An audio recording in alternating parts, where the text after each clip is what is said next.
तो हमारे यहाँ भूल पड़ रही है कि ये मेरा है, या कार मेरी है, कोठी मेरी है, बेटा मेरा है, बेटी मेरी है। जिसमें आपकी यह भूल हटेगी तब आपकी भक्ति फलेगी कि ना बेटा आपका है, ना बेटी आपकी है, ना यह कार आपकी है, ना कोठी आपकी है।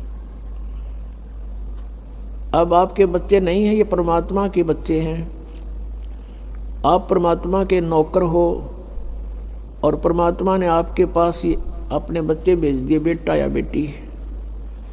इनको आप अपना मान कर करते हो तो भूल भारी है आपके, लेकिन ये जीव के बस की भी नहीं। इस ज्ञान से धीरे धीरे और भक्ति से, इस एंटीबायोटिक औषधि खाने से, ये तत्व ज्ञान रूपी वचन सुनने से आपको बिल्कुल समझ में आ जाएगी कि सचमुच यहाँ अपना तो शरीर भी नहीं है। तो हमने इन बच्चों को जो आपको भगवान ने दिए हैं, इनके दास नौकर बनकर आपने इनकी परवरिश करनी है। भगवान से डर के इनकी सेवा करनी है, जैसे एक नौकरानी और एक नौकर मालिक के बच्चों की कितनी केयर टेक करता है। इस दास को इतिहास अब याद आते हैं, उदाहरण आते हैं जो संसार में घटे हुए हैं। भगवान ने जो हमें उदाहरण दिए हैं वो सत्य हैं। एक समय दास जब सर्विस करता था, ऑफिस में बैठा था और सामने गली थी, सड़क, और ऑफिस से 2 मकान छोड़कर लेफ्ट साइड में एक बहुत बड़े धनवान व्यक्ति का मकान था, कोठी थी। उसकी एक पुत्री थी, लड़की ज़्यादा से ज़्यादा 8-9 वर्ष की होगी। उसके लिए एक नौकरानी छोड़ रखी थी और उस लड़की का स्कूल वहाँ से ज़्यादा 10 फरलांग होगा, यानी 2000 फुट, मुश्किल से 5 एकड़ की दूरी पर। तो वो लड़की को नवाती धवाती, उसके सारे कपड़े चेंज करती और सारा उसको व्यवस्था रखती, खाना पीना दूध सब समय पर खिलाती। और उसको जब छोड़ने जाती थी स्कूल में, पैदल छोड़ के आती थी, थोड़ी दूरी थी, तो वो क्या करती थी, जून के महीने में एक छोटा सा छाता लेकर लड़की पर तो छाता रखती थी और स्वयं धूप में जलती थी, क्योंकि वो मालिक की बेटी थी। और जब उसको नौकरी से निकाल दिया, उसने झांका भी नहीं उधर, और पहले वो उसको इतना प्यार देती थी, शायद माँ भी नहीं दे सकती। तो ऐसे ही हमने इनको मालिक के बच्चे जानकर, और हम सभी यहाँ कष्ट में हैं, दुखी हैं, एक दूसरे को समझकर, जैसे एक सास बहू है और सास बहू का कहते हैं कुत्ते बिल्ली वाला बैर हो जाता है। ऐसा क्यों है? बिना ज्ञान के गाटा जुड़ रहा है। और फिर कहते हैं जैसा दर्द आपने हो ऐसा जान बिराने। अब जैसे घर का मुखिया है, सास है, उसके अधीन पुत्र वधू है, अब उसके साथ दुर्व्यवहार करेगी तो उसकी आत्मा रोएगी, बोल सकती नहीं। तो वो आत्मा की जो पुकार है वह भगवान के दरबार में डिपॉजिट होती है और उसका प्रतिफल बहुत भयंकर होता है। फिर क्या होता है कि कई जगह ऐसा है कि पुत्र वधू इतनी हैवी है सास पर, उसको तंग करती है। तो उस समय युज्ञान याद रखना चाहिए कि हम इस काल ने ऐसी व्यवस्था में जोड़ रखे हैं, क्योंकि यहाँ व्यवस्था ऐसी है।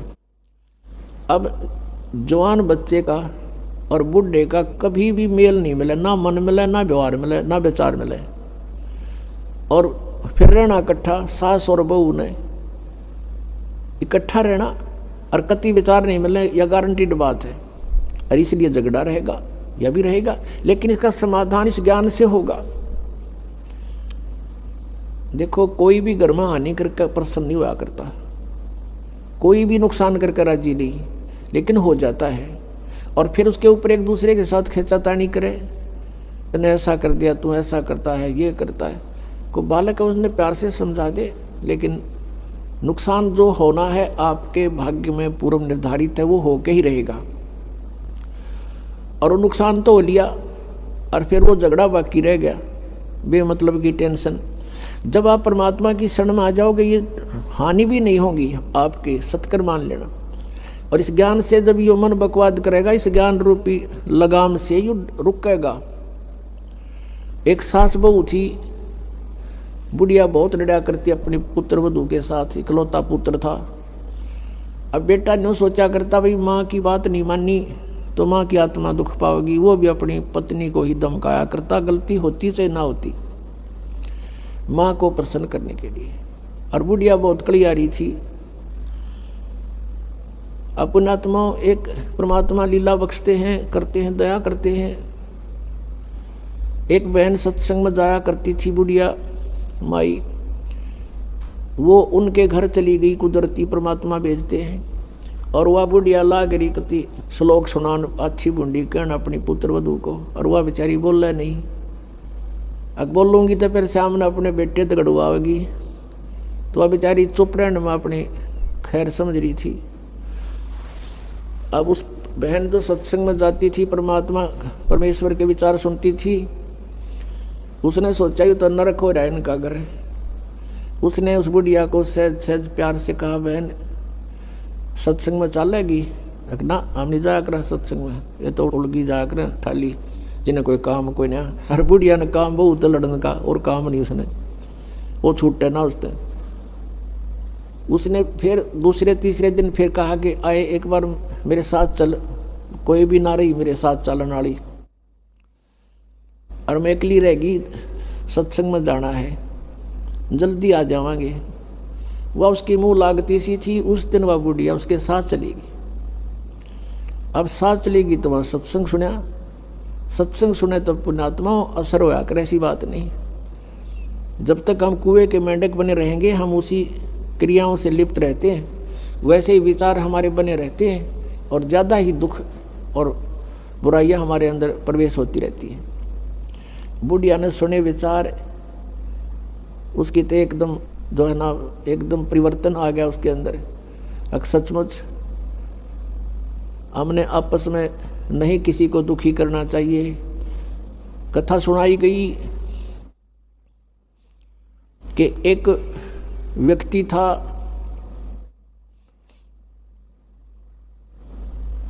वो कहीं पर साधना कर रहा था, बैठा था साधना कर रहा था, और एक गाय भागी जा रही थी,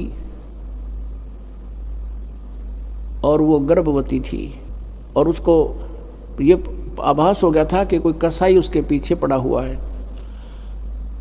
वो आगे वन में ओझल होगी, शिकारी वहाँ आया। उस साधक से उसने पूछा, गाय देखी आपने? कहते मुंह से नहीं बोला, उसने हाथ कर दिया ऐसे, किधर गई?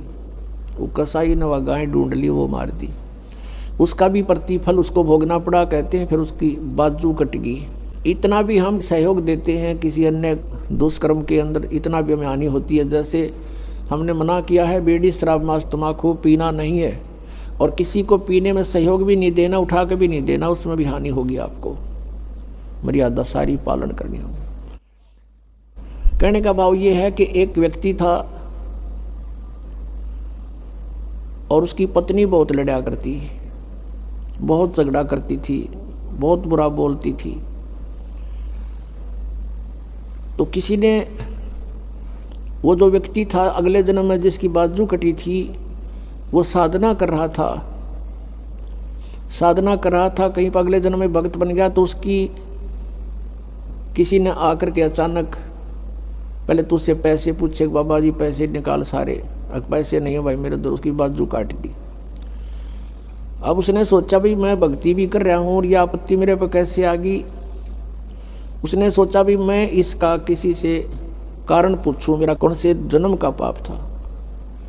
किसी ने बता दिया भाई इस गाँव के अंदर एक भगत है, और वो पीछे बीती हुई बता देता है, पिछली बता देता है, भविष्य की नहीं जानता। वो उसके घर पर गया तो उसने पता लगा कि वो घर से बाहर गया हुआ है। फिर भी उसने सोचा घर पे पता करता हूँ। जब वो घर पे गया तो उसकी पत्नी से पूछा कि ऐसे ऐसे वो कहाँ है भगत। हुआ उसकी पत्नी लगी गाली देने कि तेरे जैसा ढेड वो है अंडा धक्के खांदा जिस तरह तू खावे है, पता नहीं के सुना दी। अब जिसका हाथ कटा हुआ था उसने सोची भाई मैं तो गलत आ गया, मेरे साथ मजाक कर दिया, दिखे ना भगता के घर में कैसी बात होया करे, इसी ने कमी होया करे। वो वापस चल पड़ा। रास्ते में किसी ने बता दिया कि तू जिसका घर पूछा था ये आ रहा वो व्यक्ति। उसने उसको शौचालय चल आया है, बाहर बात कर लेता हूँ। राम रमी हुई, नमस्कार हुआ, कुशल मंगल पूछा। उस जिसका हाथ कटा हुआ था उसने पूछा कि भाई एक बात बता, क्या तू पीछे की जानता सारी? कहाँ जी, दया है भगवान की। भाई पहला मेरी तो पाछा बताइए, पहला तू अपनी बताया, तेरे घर में इसी बूंदी कलियारी क्यों करा रही है? ऐसी बेहुदा बोली वाह न, बोला यह भी बताऊं, पहला यह सुन ले तू। पिछले जन्म में मैं था काग, या थी गधी, और जब कुमारी ने छोड़ देता, इसकी कमर टूटी हुई होती थी, मैं इसकी वो खाता था, टूटी हुई कमर से उन जख्मों से मांस खाता था। तो आज भाई ये अपना बदला ले रही है मेरे से, और ये इतने जख्म करेगी मेरा जितने मन न कर रखे हैं। तब उसने पूछा भी फिर मेरा हाथ क्यों कर कटा? मैं तो भगत आदमी, और युग कैसे जुल्म हुआ मेरे साथ? उसने बताया कि पिछले जन्म में भी तू भगत था, और तूने एक गाय के कटने में सहयोग दे दिया, तूने न्यू हाथ कर दिया कि इधर गई, बोला नहीं तू ऐसे गई, इससे तेरा हाथ कटा। अब कहते हैं तुमने दरगाह का मैल नहीं देखा, धर्मराज के तिल तिल का लेखा। अब इस तरह कहते तुम एक दूसरे को सताओगे तो तुम्हें आगे फिर दंड भोगना पड़ेगा। वह बुढ़िया के बात समझ में आएगी, मैंने तो जुल्म कर दिया। उसके बाद अपनी पुत्र वधू को वो बिल्कुल शांत रहे, बोल ही नहीं फालतू। सत्संग में ये भी सुनाया गया कि जो कुछ हानि होनी है वह तो हो चुकी, और पाछा वो खाम खा महाभारत बनाने की कोई आवश्यकता ही नहीं। वो तो दूना दुख पैदा करने वाला वो वस्तु आवे नहीं वापस। एक दिन क्या हुआ, वह पुत्र वधू गाय भैंस का दूध निकाल के और ऊपर कड़ियों में कड़ा डाला कर दे, हुक लंबा सरिये का हुक ला देते, और उसमें बाल्टी टांग देते थे कड़े में, हुक में, कुत्ते बिल्ली से बचाने के लिए। अब उस पुत्रवधू ने वो ऊपर, क्योंकि ऊंचा होता था, गर्दन नीचे रखनी पड़ती थी, यूँ कर टांगन लगी, वो कि तो उल्टी साइड में लग गया। उसने सोचा टंगया, हाथ छोड़ दिए, वो बाल्टी नीचे गिर गई, सारा दूध फर्श पर फैल गया। अब पुत्रवधू ने देखा बुढ़िया की तरफ, अकीब होगी ओन अनो बिरना कई दिन का सांग हो गया यो। अब उसकी तरफ देख रही है बेचारी भयभीत दृष्टि से। बुढ़िया कहती बेटी कोई बात नहीं, हमारे भाग में नहीं था यो, और इसको उठा ले ऊपर ऊपर से और भैंस को ही डाल दे बेटा उसके चारे में। यह अपने भाग में नहीं था इसलिए गिर गया, कोई बात नहीं। अब उस पुत्रवधू ने सोचा आज बुढ़िया कौन सा स्टेशन पकड़ेगी, या तो कदे 16 बात बोलिया नहीं करती। काफी देर उसका जची नहीं, बुढ़िया फिर शुरू हो गया ऊपर ले मन तक कहती हो दे। वह बुढ़िया खड़ी हुई, साथ ला के बेटा ठा इसने और भैंस के चारे में डाल दे, कोई दिक्कत को नहीं। अब उसने सोची अपने बेटे ने बतावेगी, मेरे तो ना कहती होगी, तो वो भी आ लिया, पुत्र भी उसका कोई जिक्र नहीं करा बुढ़िया ने। तब उस माई ने, उस बहन ने सोचा भाई इतना परिवर्तन आया क्यों कर इसमें, उसके चरण दबावे, सेवा करे। फिर पता चला कि बेटी मैं सत्संग सुन के आई हूँ, और बेटा मैंने आज तक जो गलतियाँ की तेरी आत्मा दुखाई, बेटा मैं माफ़ी मांगू तेरे थे। वह पुत्र वधू रोन लाग गई, बोली माँ कोई बात नहीं, अब तो माँ तुल्य हो और मेरे हित में ही कुछ कहती थी। उस दिन से पुत्र वधू ने भी नाम ले लिया, फिर धीरे धीरे उसके बच्चे ने भी नाम ले लिया, और घर में नरक के स्थान पर स्वर्ग हो गया। अब इस परमात्मा की वाणी से, ज्ञान से स्वर्ग तो यही हो जाएगा, और सतलोक हमने जाना है, फिर भक्ति करके वहाँ सतलोक चले जाएंगे, महासुख वहाँ हो जाएगा। तो इस प्रकार वो परमात्मा आकर हमें ज्ञान देता है, उसके ज्ञान से हमें पता चलता है। इसलिए कहा कि सत्संग की आधी घड़ी और तप के वर्ष 1000 तो भी बराबर है नहीं, कहे कबीर विचार। अब यहाँ बताते हैं परमात्मा कि ये स्थान तुम्हारा नहीं है, और तुम यहाँ ठेकेदार बन गए, मालिक बन गए। मालिक तो एक ही है, हम सब उसके बच्चे हैं, और उसने आपको जो संतान दी है वो उसके बच्चे हैं, आप मानो चाहे ना मानो। और आपने ये नहीं कि अपना कर्तव्य से दूर होना है, परमात्मा के बच्चे जान के उसके डर से उनकी सेवा करनी है। जिसका जितना भी जो आपका कर्तव्य कर्म है वो करना है। उनको पढ़ाना है तो पढ़ाना है, कपड़े वस्त्र की आवश्यकता वो भी व्यवस्था करनी है, विवाह शादी भी करनी है, तो परमात्मा के बच्चे जान के करनी है। और जब यहाँ से चलोगे, जैसे वो नौकरानी निकाल दी गई थी, उसके सपने में भी ना आया, वह मेरी बेटी थी। तो पुण्यात्माओं, ये स्थिति आपकी जब आवेगी ऐसी बात नहीं, क्योंकि ज्ञान से ही अज्ञान हटता है। हम अज्ञानवश आप एक कुर्ता पर आकर मन अपना मान लिया, किसी का बच्चा जा रहा हो